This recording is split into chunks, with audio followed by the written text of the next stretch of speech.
How to link bank account to Binance account. Hi guys, welcome to our channel. Let's begin. In this video, I will guide you on how you can link bank account to Binance account. For this, launch open the Binance app on your device. Then make sure to sign into your account. Now, if you want to link your bank account to Binance account, you have to follow these simple steps. Step 1 is to tap on the Binance icon at the top left corner of your screen.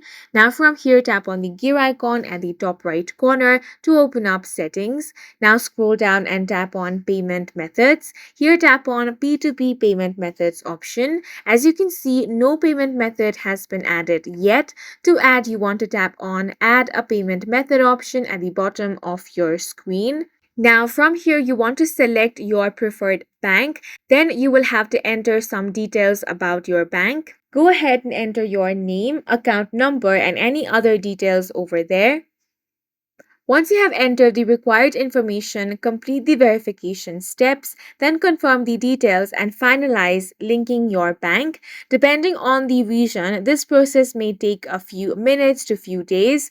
Once the verification has been completed, your bank account will be successfully linked. Then you can proceed to deposit funds or withdraw funds. And that's it for this video. If you found it helpful, please make sure to hit the like button and subscribe for more videos like this.